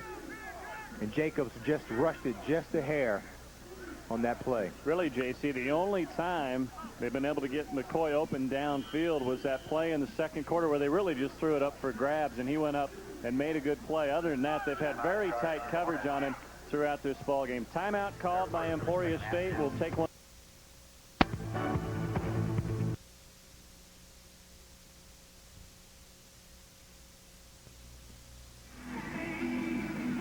And we're back, and we've talked about this Emporia State running game. There's Wes Hill, who's a backup, and he's been filling in at left tackle since Bruce Reeves went down in that first half with the injury, and he's done a great job so far. On 2nd and 10, they want to set up the inside screen, and Johnson gets a drill.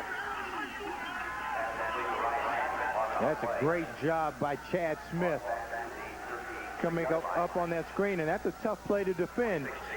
And he comes up, and not only does he defend it, he gets a great hit on the receiver as well. I know Stan Weber has been following that injury to Bruce Reeves. Let's quickly go down to Stan.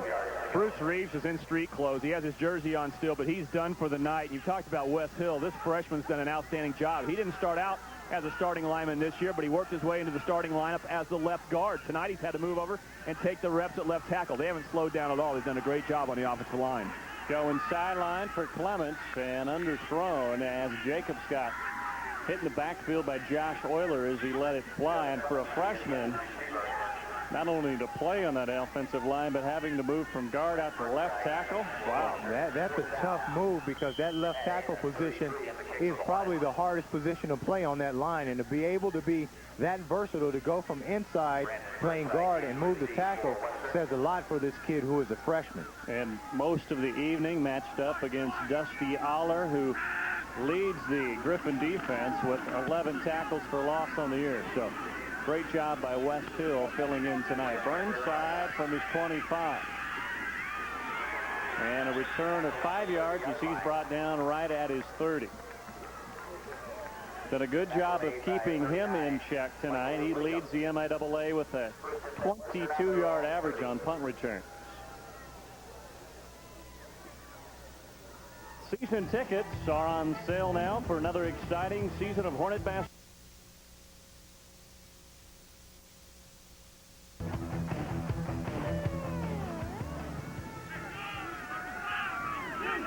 Evans in motion. Waterman deep handoff to Conacher, and he gets dropped for no gain. Met at the line of scrimmage by Chad Pratt, the middle linebacker. Let's go back to this punt. Let's take a look at Michael Williams right here, number 39. He hits the ground once. He gets back up. He hits the ground again twice. Gets back up, hits it another time, and Burnside runs right back into him. That's a good job of persistence by Michael Williams, going down, falling on the ground not once, not twice, but 3 times, and getting up and making the tackle. Waterman's in the shotgun this time. And he'll hand it to Conacher. Maybe got 1 yard. And a penalty flag comes in as we had some extracurricular activities after the whistle. Waterman in that first half completed 7 of 13, 111 yards and 2 touchdowns.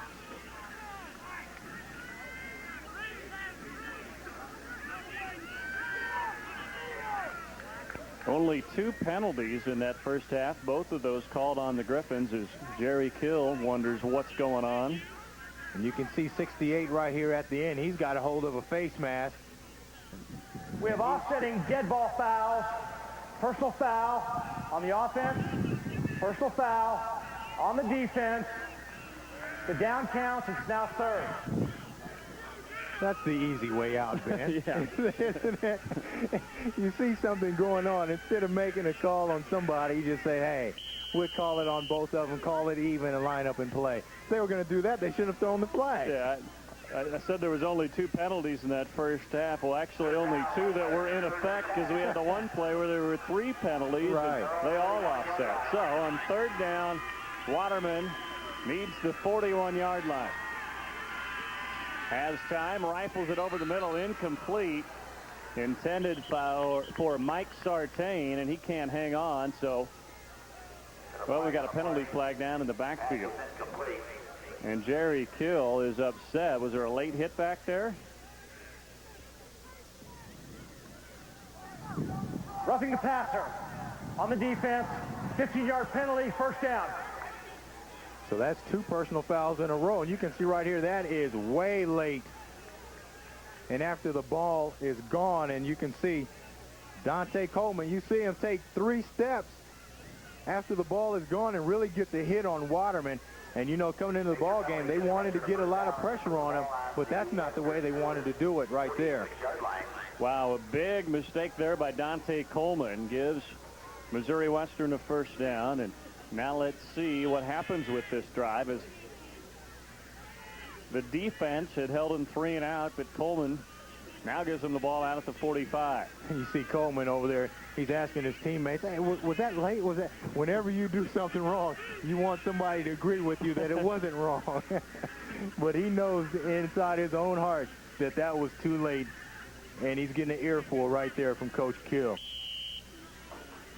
So officially the first penalty of the night on Emporia State, and it is a big one. 4 wideouts in this set. Conacher jumps over a pile and dives to the 49. He picks up 3 yards. And they're sticking to their game plan. What they wanted to do coming into this ball game, they wanted to run the football, spread this team out, use 3 and 4 wide receivers, and then hit them in the middle. And you see Conacher right here does a good job of jumping over people. You want to be very careful when you do that, because then you're prone to get really hit hard. And he does a good job jumping over and getting as many yards as he can. 11 carries, 45 yards for Conacher. Again, he had 132 against Emporia State last year up in St. Joe. Deep drop, Waterman looking for Cliff Branch. It's the first time he's tried to get it out to Cliff Branch tonight. A senior out of Orlando, Florida, transferred from Murray State. Cliff Branch, oh, man. With a name like that, you know, Ben, he's got to be a wide receiver. They wouldn't let him play anything else, obviously. And you see he's open here on this corner route. Waterman just overthrows him a little bit, but, I mean, what a great name to be a wide receiver, huh? He's got the wrong colors, though. He does. He needs some black and silver. Black and silver. He's got a ways to go to get to that level and get in that black and silver uniform. 3rd down, 6 yards to go. They need the 44. Delayed handoff. Conacher has room. Squirts outside, gets the 1st down, now turns it up and steps out at the 39. Nice run by Conacher. Yeah, it sure was. The big block by Brett Swope, though. You're going to see him coming right at you. And watch Swope right here, running around the end right there, and does a good job right there of sealing that corner for him and allowing him to bounce it outside for a big gain. But there again, those big offensive linemen who can move downfield, and you see him right there sealing the corner. That is a big plus for an offense when you've got those big linemen up front that can move and pull and get outside. First and 10 from the I. There's the fullback. Ryan Reed fights his way to the 36.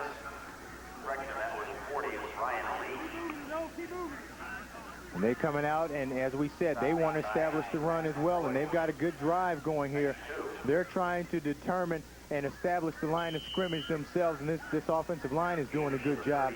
We know that Emporia State has come out, and they want to establish the run as well. So it looks like two teams coming out at halftime with their adjustments made to run the football. Another notable here for the Griffins, they've yet to turn the ball over. This is a team that's last in the league in turnover margin at -8 coming in. Conacher toss sweep, has room, still going. All the way to the 15, Mike Conacher has him in the red zone. And that time they just overplay the outside, and Conacher just cuts back on him. Good job of getting a hat on a hat. And as we take a look, you'll see everyone has a hat on somebody, and they force them wide.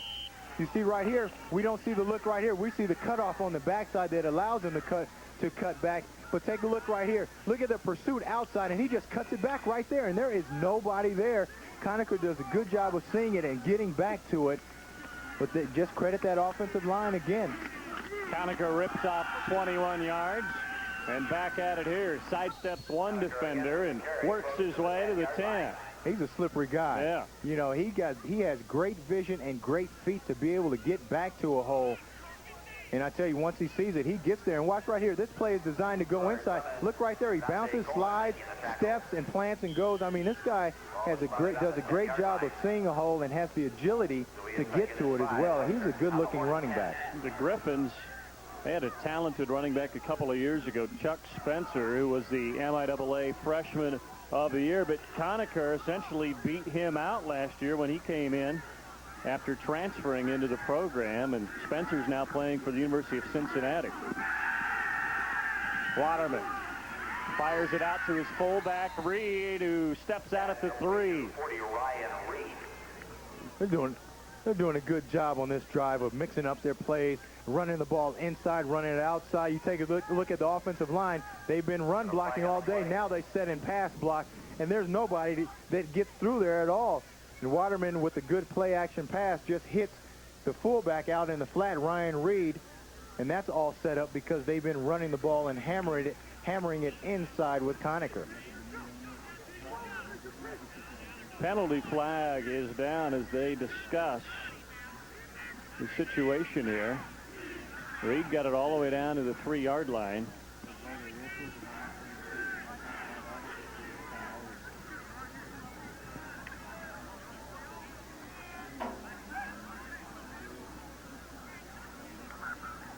Ineligible receiver, so that'll back it up. How does Dante Coleman feel about now with the roughing of the passer penalty way back at the 30-yard line, and since the Griffins have driven all the way down into the red zone?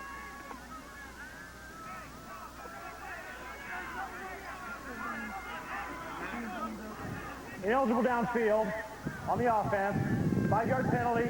Repeat second down. We've been talking about the offensive line all night, but take a look at the center and focus on him.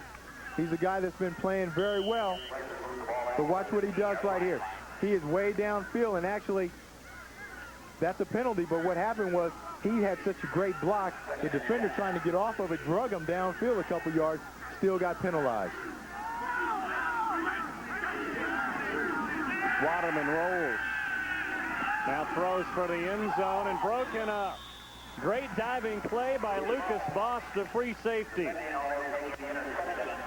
Great play on the ball by Lucas Boss. Waterman's got to throw this ball much quicker. When you got a guy running a corner route, that ball has got to come out of there quickly. That ball's got to go right now. You see it takes too long, and it allows Lucas Boss to come over and make a play on the football. If that ball is thrown earlier, that's a touchdown. But credit Lucas Boss right there, coming over, making a very aggressive play and a good play on the football.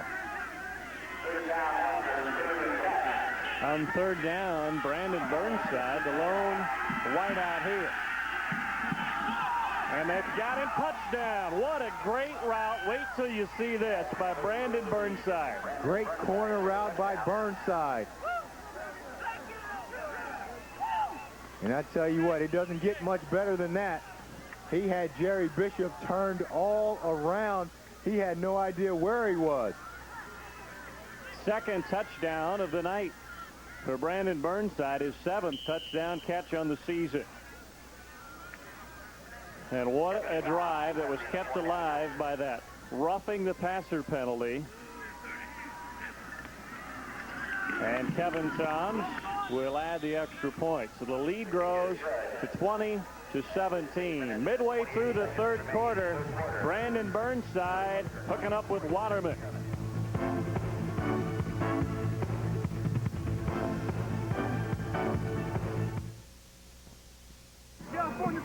Brandon Burnside, 2 touchdowns tonight. Gives his team a 20-7 lead. They drove 70 yards in 11 plays. Took 4 minutes, 10 seconds.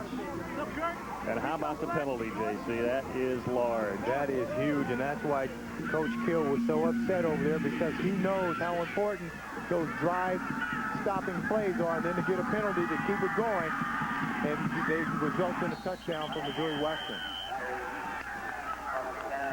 Return out to the 12-yard line. Here's the touchdown. What a great route at the bottom of the screen by Burnside. We don't see it, but he runs that slant corner on him, and Jerry Bishop just is lost, and he turns him completely around. I mean, just a great route. He really sells that slant, and then he plants and comes out on that corner route, and you can see he's 2 yards behind everybody. Bishop has no chance at it. And look at the sidelines right there. Coaches are excited. They know that that is a huge play, and there's the guy right there who allowed that drive to continue. It was an interesting formation, too, because on 3rd and long, they had 2 tight ends. Burnside was the only wideout in the set, and he got loose. There's Jacobs. Almost had it picked off. Anwar Adams had a shot at it. And that's the same play that they've been running. That entire first half is just a zone buster where they try to get a guy to hook up and then a corner behind him. Missouri Western played it very well at the end of the first half and played it very well again just now. Jacobs' numbers really starting to fall off now. He's a 9 of 23, and this is a guy that on the year completes almost 59% of his passes and leads the league in pass efficiency. Clements comes in motion. Quick drop. It's going to be a quarterback draw. Jacobs dives ahead to the 20. He'll be 3 yards short of a first down. And they knew that he liked to run that quarterback draw, and they're going to be moving around on defense, trying to confuse the blocking schemes to try to get pressure. But you'll see, look at the linebackers. They're shifting with the motion. The strength changes, so the linebackers switch as well. Great adjustment, and you can see right here, they make great plays right here to limit that quarterback draw, but that's just a great job of shifting the strength of the defense when the offense motions. Jacobs has carried 8 times, 38 yards as Curl gets set for this 3rd down play. Delayed handoff. Curl got a piece of him. Taxicos broke one tackle and another. Spinning his way to the 47. Curl had him all wrapped up in the backfield. And Tacticos breaks it for 26 yards. Yeah, I tell you, this guy is a good-looking running back. He should be tackled for a loss right here. You see Curl, and he almost touches the ground. He's almost parallel with the ground. He puts another hand down right there and just continues to run. Does a little ballerina move at the end down there. But he is a good-looking running back and a very tough guy to bring down. And look at these receivers downfield. Look at McCoy down there, Clements down there making blocks, and that's what those receivers have got to do when your running back is running down the field. Tacticos over the century mark, 113 yards. You have movement on the line. JC, I was about to say it's important here, I think, for Emporia State not to get away from their game plan. Even though they're down 13, they've had success running the football, and I think they still need to stay with that. Prior to the snap, ball start, offense, still first down. Yeah, they definitely don't need to panic right now and abort their game plan. They've been able to have a lot of success running the football. They've just had a couple turnovers that stalled out. They've missed some field goals, or else they'd be right in this football game. So they know they can move the ball offensively. They just have to stick with what they're doing.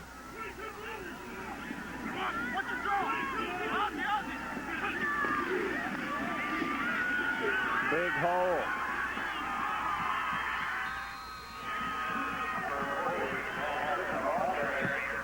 Brad Griffin, who has checked in. He's seen very little action this year, a junior out of Nickerson, Kansas. And they're just rotating these running backs, but it doesn't matter the way this offensive line is blocking. It doesn't matter. Take a look right here. They just give him the quick dive right here, and big number 77, Wes Hill, leads him again, and he just has to run the daylight. Offensively, they can move the football, and they can run it on the ground and do a very good job of it. And then you can see, look for the play action to come and try to hit McCoy or Clement or Johnson downfield with the big play, but there's no need to panic for this Emporia State football team. Griffin, who had just 66 yards all year, chews up 16 on that one carry. And Jacobs keeps it on the option, and he's turned over and dropped for a gain of about 2 yards. Good play there defensively by Mike Best, the backup linebacker. And that's how you want to play the option. Everybody has got to do their own job. Mike Best doesn't worry about that fake dive to Brad Griffin. He goes and runs to his assignment, which is the quarterback, Joe Jacobs, and he comes up with a good play, great tackle. Western's got to make a play defensively. They're starting to get pushed around by this Emporia State offensive line, and they've got to come up with a big play. Showing blitz. Jacobs got time, throws his strike to Ryan Johnson. First down. And that's what happens when you blitz. When you blitz, those corners have got to play man-to-man outside, and they've got to tighten up out there. The offensive line does a good job of picking up the blitz. Jacobs throws the timing route out there to Johnson on that out. You can see they're blitzing right here, but the backs step up and do a good job and give him a lot of time. And outside, they're isolated one-on-one out there, and Ryan Johnson just runs the out. But you can see, even though they're blitzing, everybody has picked up. They've got a hat on a hat. Good job of blitz protection.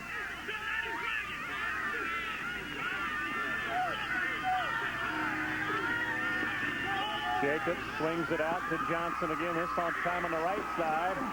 Great job near another first down. Give Jacobs a lot of credit. He sees the blitz coming again, so he audibles out to this quick out by the slot back, Ryan Johnson, and then Ryan Johnson just shakes a couple people and gets everything he can out of it. But that was all started by Jacobs, who recognized the defense and then audibled out into that quick pass. You got to figure those last two completions will give Jacobs some confidence, because he was really, since the first quarter, has not been real accurate. Those last two to Johnson, maybe that will give him some confidence. Full house backfield this time. Jacobs straight back to throw. Diving Lester McCoy. They'll say it's incomplete. He thought he had it. Coverage by Brent Burnside. And not a good throw by Jacobs. You said, Ben, earlier that he's been struggling a little bit throwing the ball. That's a pass that he's got to complete. That is just an easy throw on that slant to a guy like McCoy. And you can see the ball is low right here. McCoy just almost comes up with it. Good call by the referees because it hits the ground. But Jacobs got to make that play. Third and very short. Jacobs will get the first down off the right side, running behind big Anthony Brightman, 6'3", 340-pound right guard. And that keeps this drive going. They've done a good job on the run, and that's what's helped this short passing attack open up, because those linebackers are thinking run right now. If Jacobs throws that ball a little higher the last play to McCoy, they're in scoring range. Right now they're on the 20, and if he can get his completion percentage up just a little bit, these guys are going to be in the end zone. In the red zone again. And it's been bloody for the Hornets in that red zone so far. Tacticos breaks free inside the 10. Good slant play and blocking by the offensive line. This Tacticos kid, hey, you give him a little crease and he's through it. And look at the blocking right here. Everybody's just sealing down. Tacticos just hits it off tackle and he does the rest. You see a good job by number 69, full blocking. And that number 69, Dustin Avery, who's filling in also, does a good job of coming out and kicking out that defensive end and just giving Tacticos room to run. And you can see 124 yards on the night, having a tremendous evening. Pretty good for a guy who played free safety his entire career until this year. Here's Clements. He's knocked out at the 3-yard line. We got Tacticos, a free safety, playing running back. We got Brandon Burnside, a wide receiver, playing cornerback. They're both having great games for their respective Got teams. guys all over. And this is just this quick slant, quick out by the slot guy again against the blitz coverage. So that is their blitz adjustment now.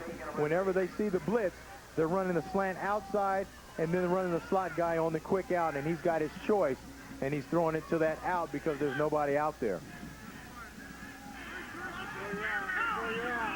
2nd and goal. Jacobs throwing for McCoy, and he was locked up out there by Tyrese White. Good coverage. And you can hear the coaches right before the play saying, Tyrese, watch the fade, watch the fade. They knew they had him isolated over there with Lester McCoy, and instead of throwing the ball up, Jacobs tried to throw that under fade where the receiver would just come back under the defensive back. Tyrese White did a good job of playing that. So now they face 3rd and goal from the 3, trailing by 13 inside 2 minutes left in the 3rd quarter.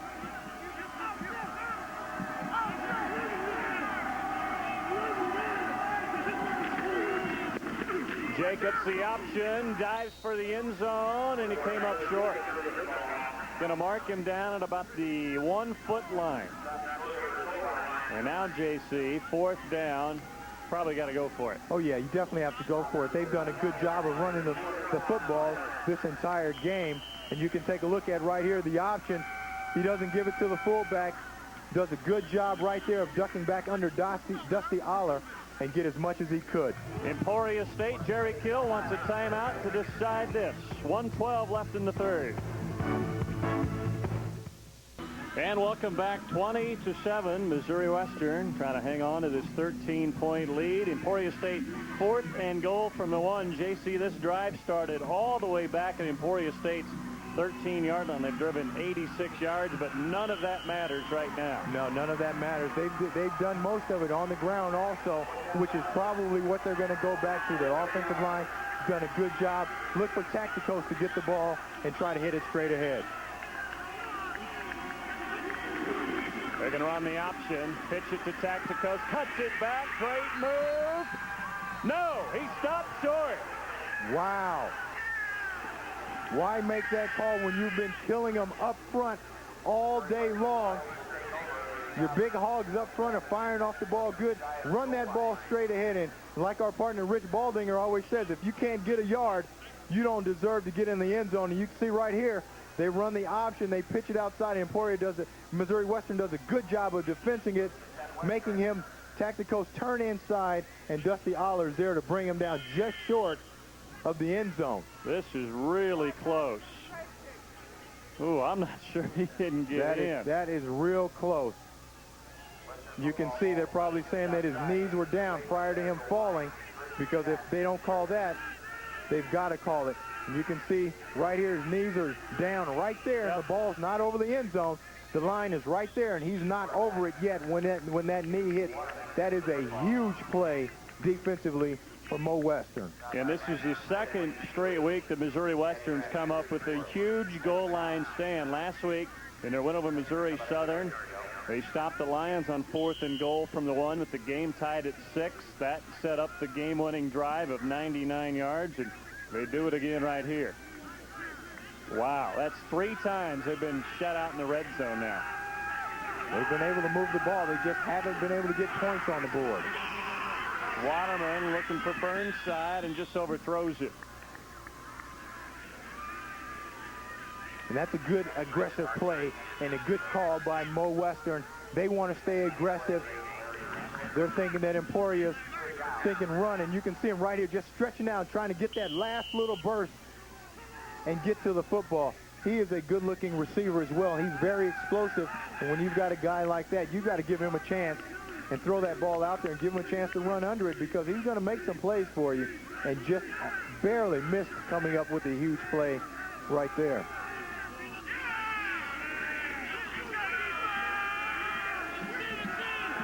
Third and 10. Waterman doesn't like what he sees, and he'll call a timeout with 27 seconds remaining here in the 3rd.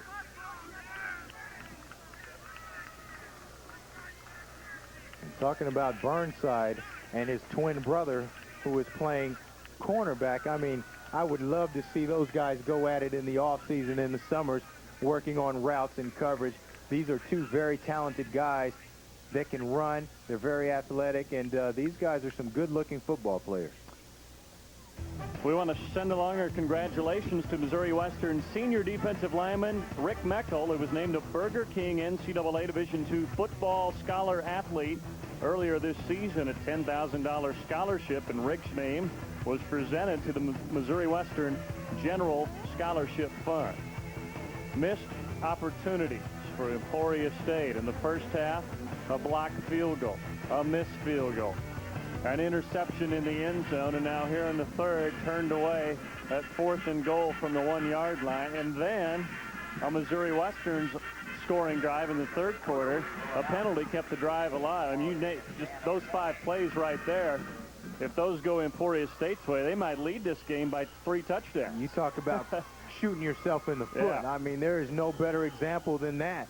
And, you know, these guys offensively, they know they can move the football, but it doesn't matter what you do between the lines. You've got to cross that line and get in the end zone or get a field goal, and they haven't been able to do that so far tonight except for once. It doesn't matter what they've done up till then. They've got to get points on the board. Waterman from his own end zone. What a catch. Burnside hauls it in at the 19. He does a good job. He runs that same slant corner that he ran for the touchdown, and he's wide open again.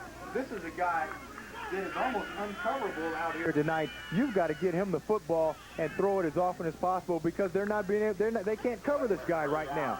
He's running deep. He's running slants. He's running slant corners, and you can see him at the bottom of the screen turning on that corner again, and everybody is chasing. And that's not even the guy that was covering him initially. Initially, the cornerback, Jerry Bishop, was completely out of the screen. Fresh set it down. Jackson fights his way out to the 27. And credit Jerry Partridge for staying aggressive on the offense instead of just running it in and punting it 3 and out. He picks up a first down, keeps his defense off the field as the clock runs down here. We've reached the end of the third quarter. Jerry Partridge and Missouri Western leading Jerry Kill and the Hornets after 3, 20-7.